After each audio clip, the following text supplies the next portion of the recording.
ഹൃദയരാഗതന്ത്രിമീട്ടി സ്നേഹഗീതമേകിയും കർമ്മഭൂമി തളിരിടുന്ന വർണ്ണമേകിയും നമ്മിൽ വാഴുമാദിനാമം ഇന്നു വാഴ്ത്തിടാം. ശ്രീകൃഷ്ണസ്വാമി ക്ഷേത്രത്തെ സംബന്ധിച്ച് അതിപുരാതനമായ ചരിത്രപ്രസിദ്ധവും പുണ്യപുരാതനവുമായ ഒരു ക്ഷേത്രമാണ് കുലശേഖരൻ നല്ലൂർ ശ്രീകൃഷ്ണസ്വാമി ക്ഷേത്രം. കൊട്ടാരക്കര ഉൾപ്പെട്ട പ്രദേശങ്ങൾ ഭരിച്ചിരുന്ന ഇളയിടത്ത് രാജസ്ഥാനവുമായി അഭേദ്യമായ ബന്ധം ഈ ക്ഷേത്രത്തിന് ഉണ്ടായിരുന്നതായി ചരിത്രരേഖയുണ്ട്.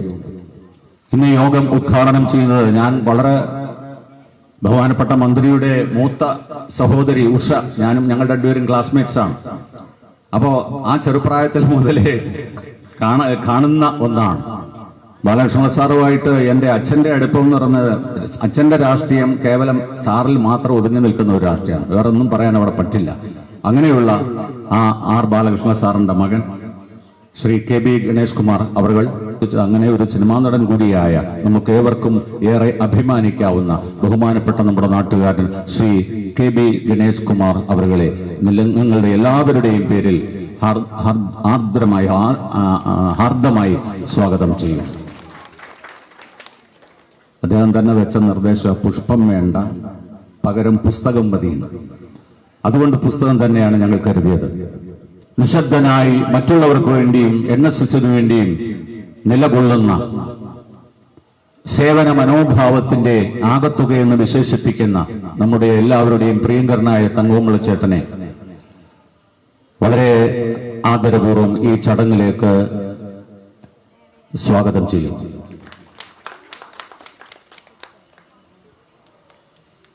യൂണിയൻ ആസ്ഥാനത്തോട് ചേർന്ന് നിൽക്കുന്ന കരയോഗം എന്ന നിലയിലും നല്ല രീതിയിൽ പ്രവർത്തിക്കുന്ന ഒരു കരയോഗം എന്നുള്ളത് നേരിട്ട് അനുഭവിക്കുന്ന യൂണിയൻ എന്നുള്ള നിലയിലും നമുക്കേറെ സഹായങ്ങളാണ് ചെയ്തുകൊണ്ടിരിക്കുന്നത്.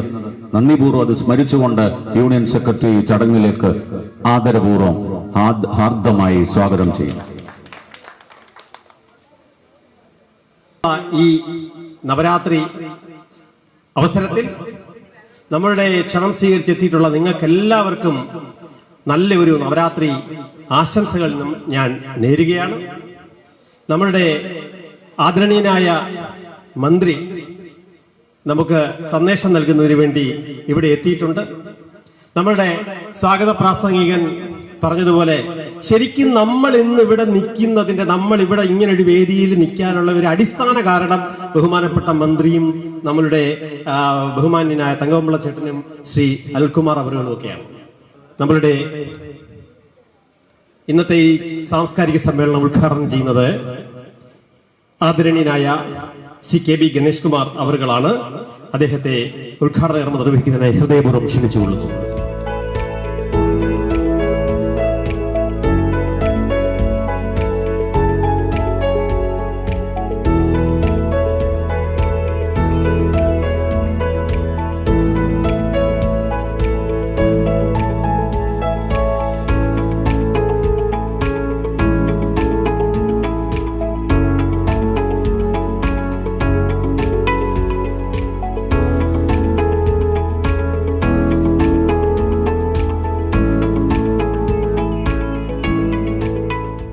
പറയാറുണ്ട്, ലോകത്ത് നമ്മുടെ കുഞ്ഞുങ്ങളെ ആദ്യം പഠിപ്പിക്കേണ്ട പാഠം ഭയമില്ലായ്മയാണ്.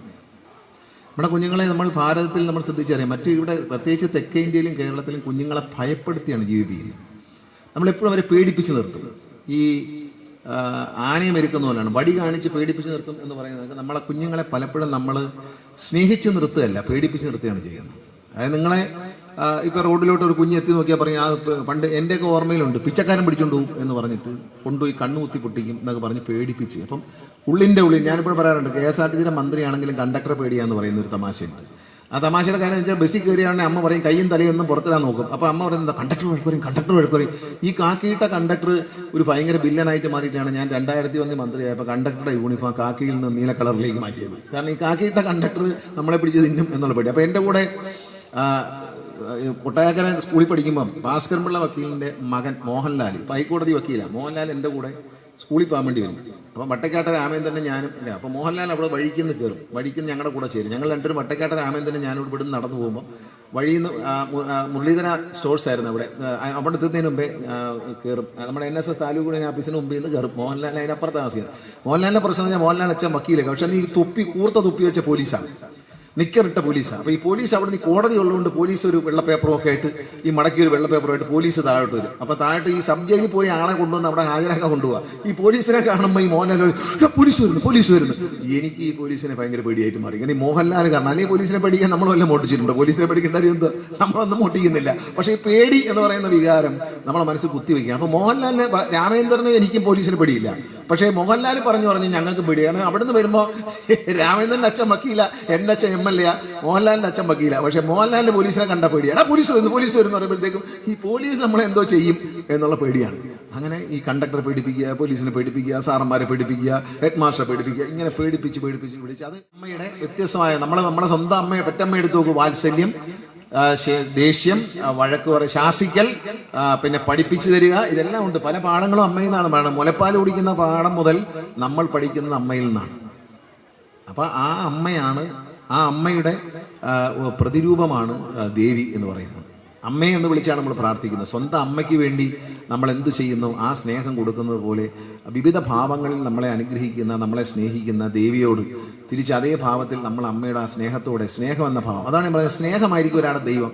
ചിലപ്പോൾ ഒരാൾ പറയണം അയാൾ പരിപൂർണ്ണ സത്യസന്ധനായിരിക്കും, അയാൾക്ക് ഒന്നും സംഭവിക്കില്ല, അയാൾ അമ്പലത്തിൽ പോവില്ല, പള്ളിയിൽ പോവില്ല, പ്രാർത്ഥിക്കില്ല, ഒന്നും ചെയ്യില്ല. പക്ഷേ ഭയങ്കരമായ ഒരു അനുഗ്രഹം അവർക്കുണ്ടാകുന്നത് അവരുടെ സത്യസന്ധത. ചിലരുടെ ധൈര്യം, നമുക്കറിയാം പല യോദ്ധാക്കളുമുണ്ട് നമ്മുടെ നാട്ടിൽ. പല ആ ചരിത്രം വായിച്ചു കഴിഞ്ഞാൽ ഛത്രപതി ശിവജി, ഝാൻസി റാണി, ഇങ്ങനെ വലിയ വലിയ യോദ്ധാക്കളുണ്ടായിരുന്നു. അവരെയൊക്കെ മനസ്സിലെ ധൈര്യമാണ് അവരുടെ ദൈവം, ആ ദൈവം. അപ്പം ധൈര്യം പകരാനാണ് ഭദ്ര, ദുർഗ എന്നൊക്കെ പറയുന്നത്. അപ്പം നമ്മളെ മക്കളെ ധൈര്യമുള്ളവരായി വളർത്തണമെന്ന് പലപ്പോഴും തോന്നിയിട്ടുണ്ട്. ഇതൊരു വിദ്യാരംഭമൊക്കെ വരുന്നൊരു സമയമാണ്. എൻ്റെ മക്കളെ എങ്ങോട്ട് പഠിപ്പിക്കണം, അവിടെ ധൈര്യമുള്ളവർ, ലോകത്ത് എവിടെയും പോയി ജീവിക്കാൻ, ഏത് സാഹചര്യത്തെയും ഫേസ് ചെയ്യാൻ നമ്മളെ മക്കളെ ആദ്യം പഠിപ്പിക്കണം. ഭയം എന്ന വികാരം ദൈവവിശ്വാസം ഇല്ലായ്മ, അതായത് ആത്മീയത കുറയുമ്പോഴാണ് ഭയം ഉണ്ടാകുന്നത്. ശ്രീ സതീഷ് ചന്ദ്രൻ വക്കീലിനെ പോലുള്ള ആൾക്കാരുണ്ട് ആത്മീയതയെക്കുറിച്ച് ക്ലാസ് എടുക്കുന്നത്. നമ്മൾ ശ്രദ്ധിച്ച് നോക്കിയാൽ എവിടെയാണ് നമ്മൾ ദുർബലനാവുന്നതെന്ന് ചോദിച്ചാൽ, എവിടെയാണോ ആത്മീയത ഇല്ലാതാവുന്നത് അവിടെ ഭയം ഉണ്ടാവും. ആ ഭയം നമ്മളെ ഭയപ്പെടുത്തും. ജീവിതത്തിലെ ഏത് പ്രതിസന്ധിയും നമുക്ക് അതിജീവിക്കാൻ കഴിയും എന്ന് ഞാൻ എൻ്റെ ജീവിതത്തിൽ അനുഭവിച്ചിട്ടുള്ളതാണ്. ഞാൻ സിനിമയിലൊക്കെ അഭിനയിച്ചപ്പോൾ എൻ്റെ ജീവിതം സുഖകരമായിരുന്നില്ല. പക്ഷേ 2001 ഞാൻ രാഷ്ട്രീയത്തിന് വന്നതിന് ശേഷം കേരള രാഷ്ട്രീയത്തിൽ ഒരു മനുഷ്യന് നേരിടേണ്ടി വന്ന ഏറ്റവും വലിയ ദുരിതങ്ങൾ അനുഭവിക്കേണ്ടി വന്നതാണ്. പക്ഷേ എന്നിട്ടും എന്തുകൊണ്ട് ഞാനിവിടെ നിൽക്കുന്നു എന്ന് ചോദിച്ചാൽ, എൻ്റെ ഉള്ളിലെ ദൈവവിശ്വാസമാണ് എന്നെ ഇവിടെ നിർത്തുന്നത്. ആ ദൈവവിശ്വാസം എനിക്ക് കരുത്താണ്. ആ കരുത്തെന്ന് പറയുന്നത് എൻ്റെ കൂടെ ഈ പ്രപഞ്ചത്തെ സൃഷ്ടിച്ച, ഈ പ്രപഞ്ചത്തിലെ സകല ചരാചരങ്ങളെയും ചലിപ്പിക്കുന്ന ഒരു ശക്തി എൻ്റെ വലതുവശത്ത് നിൽക്കുന്നു. ആ കൈകളിൽ പിടിച്ചാണ് ഞാൻ നിൽക്കുന്നതെന്ന് പറഞ്ഞാൽ അർത്ഥം അതിനെ വെല്ലാൻ പറ്റുന്ന ഒരു ശക്തിയുമില്ല. അപ്പം നമ്മളെ മക്കളെ എന്താണ് പഠിപ്പിക്കേണ്ടത്? ഈ അമ്പലത്തിൻ്റെ, ഈ ക്ഷേത്രത്തിൻ്റെ, ഈ ദേവീക്ഷേത്രത്തിൻ്റെ മുമ്പിലിരിക്കുന്ന ഈ മണ്ഡപത്തിലിരുന്ന് 4ാം ക്ലാസ്സിലും 5ാം ക്ലാസ്സിലും പഠിക്കുമ്പോൾ ഭഗവത്ഗീത ക്ലാസ് പഠിച്ചവരാണ്.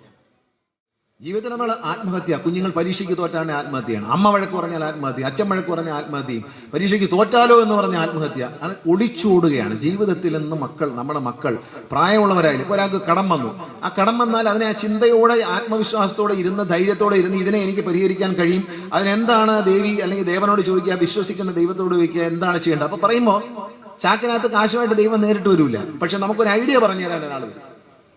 ഈ വഴി കൂടെ നീ ഒന്ന് പോയി നോക്ക്, ചിലപ്പം പറ്റും എന്ന് പറയുന്ന, അല്ലാതെ ഒന്നും പറയാതെ പതുക്കെ വീട്ടിൻ്റെ മൂലയ്ക്കോട്ട് കിടന്ന് 2 എണ്ണം അടിച്ചേച്ച് അവിടെ അങ്ങ് കിടക്കുക. എന്താ കടമുണ്ട്, എന്താ കടം, ബാങ്കുകാരന്മാർ ലോൺ എടുത്തിട്ട് കടമുള്ളതുകൊണ്ട് അടിച്ചേച്ച് കിടക്കാം, ബോധമില്ല. പക്ഷേ ഈ പലിശ ഇങ്ങനെ കയറിക്കൊണ്ടിരിക്കും. ശരിയല്ല കേട്ടോ, അതിങ്ങനെ കയറിക്കൊണ്ടിരിക്കും. അടിച്ച് പിറ്റായിട്ട് എണീച്ച് വരുമ്പോഴത്തേക്കും പലിശ പിന്നെയും 2% വർദ്ധിച്ചു. വീണ്ടും കിടക്കും അടിച്ചേച്ച്.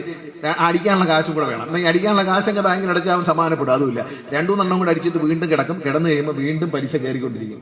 ഈ കാല് മുറിഞ്ഞാലേ നമ്മൾ ഡോക്ടറെ അടുത്തുണ്ടെങ്കിൽ മരുന്ന് വെച്ചാൽ മതി. ഇതിന് വേദന എടുക്കുമെന്ന് പറഞ്ഞ് മരുന്ന് വയ്ക്കാതിരുന്നാൽ ഇത് പുഴുത്ത് നാളിൽ കാല് മുറിച്ച് വേണമെന്ന് പറയും. എന്ന് പറഞ്ഞ പോലെ അവസാനം കാല് മുറിക്കാറുമ്പോൾ നമ്മൾ അടിച്ചേച്ച് എണ്ണിക്കുമ്പോൾ ഇനിയിപ്പം കംപ്ലീറ്റ് പോയി, വീടും കൊടുക്കുകയും എല്ലാം സർവ്വതും നശിച്ചതാണ്. അതുകൊണ്ട് ഏത് പ്രതിസന്ധിയെ നേരിടാം. കാരണം എന്നെ ചവിട്ടിക്കൂട്ടി എത്ര പ്രാവശ്യം രാഷ്ട്രീയത്തിൽ ചവിട്ടിക്കൂട്ടി കൊണ്ടുവന്ന് ഷെഡി കളഞ്ഞാണ്, ചവിട്ടി താത്ത് മണ്ണിനടിയിൽ പാതാളത്തിൽ യവനെ നശിപ്പിച്ചു എന്നൊക്കെ രാഷ്ട്രീയത്തിലെ ആളുകൾ അഭിമാനത്തോടെ പത്രക്കാരോട് അവനെന്ത് റെഡിയാക്കിയില്ലയോ. എന്നിട്ട് അവരെന്ത് ചെയ്യും? ഈ പറഞ്ഞ ആൾ ഗണേഷ് കുമാറിനെ പാതാളത്തിൽ ചവിട്ടിത്താക്കിയെന്ന് പറഞ്ഞ വാമനന്മാരെവിടെ? അവരില്ല. പക്ഷെ ഞാനിപ്പോഴും ഉണ്ട്. എന്താ കാര്യം? ഞാൻ എൻ്റെ വിശ്വാസത്തിൽ ഉറച്ചിരിക്കുന്നു. ഞാൻ സത്യസന്ധത വെടിയില്ല, ഞാൻ സ്നേഹം വെടിയില്ല, ഞാൻ നന്മയുടെ കൂടെ നിൽക്കുകയുള്ളൂ, ശരിയുടെ കൂടെ നിൽക്കുകയുള്ളൂ. ഇനി ആരെന്ത് പറഞ്ഞാലും ഞാൻ എനിക്ക് ശരിയെന്ന് എന്നുള്ള അഭിപ്രായം പറയും. പുതിയ ഒരു നിയമ ഭേദഗതി ആയതുകൊണ്ട് അതിൽ പുതിയ അപേക്ഷയും കാര്യങ്ങളൊക്കെ ഉണ്ട്. അത് വാങ്ങി അതനുസരിച്ചുള്ള നീക്കം നടത്തിയാൽ ഗുണം കിട്ടുമെന്ന് വക്കീലന്മാർക്കറിയാം. നമ്മൾ പറയുന്നതിനേക്കാൾ അവർക്കറിയാം. ചെയ്താൽ ഇത് ലഭിക്കും എന്നാണ് എൻ്റെ വിശ്വാസം. അതിന് ദൈവയുടെ അനുഗ്രഹം ഉണ്ടാവട്ടെ എന്ന പ്രാർത്ഥനയോടെ ഈ ചടങ്ങിൻ്റെ ഈ സാംസ്കാരിക സമ്മേളനത്തിൻ്റെ ഉദ്ഘാടനം ദൈവനാമത്തിൽ നിർവഹിച്ചായി അറിയിക്കുന്നു. നന്ദി, നമസ്കാരം. നാളെ രാവിലെ നിയമസഭയുള്ളതുകൊണ്ട് എന്നെ ഒന്ന് പോകാൻ അനുവദിക്കണം എന്ന് സ്നേഹത്തോടെ അഭ്യർത്ഥിച്ചു.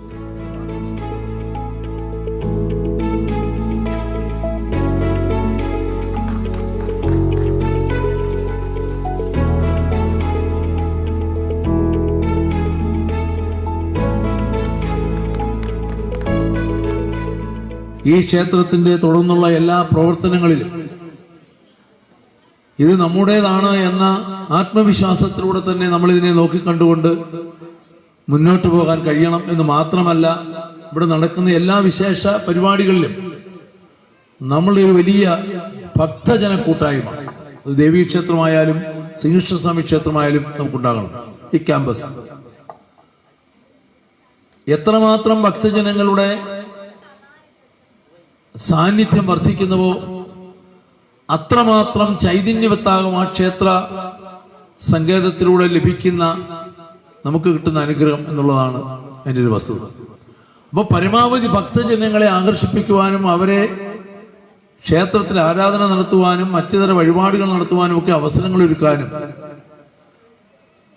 അവരെ ആകർഷിക്കത്തക്ക രീതിയിലുള്ള പ്രവർത്തനങ്ങൾക്ക് നേതൃത്വം കൊടുക്കുക എന്ന ഇതിന്റെ ഭരണസമിതിയുടെ ഉത്തരവാദിത്വം, ആ ഉത്തരവാദിത്വം ഏറ്റെടുത്തുകൊണ്ട് മുന്നോട്ട് പോകുമ്പോൾ അവർക്ക് താങ്ങും തണലുമായി ഒരു പ്രചോദനം നൽകാൻ ഇതിന്റെ ഉടമസ്ഥാവകാശികളായ നിങ്ങൾ ഓരോരുത്തരും അവരോടൊപ്പം ഉണ്ടാകണം എന്നാണ് എനിക്ക് പറയാനുള്ളത്. ഞാൻ പറഞ്ഞു വന്നതിന്റെ അർത്ഥം തീർച്ചയായും അതിന്റെ ഊരാഴ്മ സ്ഥാനികർ എന്ന് നമുക്ക് ഉൾക്കൊള്ളാൻ കഴിയുന്നത് നമ്മുടെ 808 നമ്പർ കരയോഗത്തിലെ ഓരോ അംഗങ്ങളുമാണ് എന്ന് മനസ്സിലാക്കിയും തിരിച്ചറിഞ്ഞും നമുക്ക് മുന്നോട്ട് പോകണം.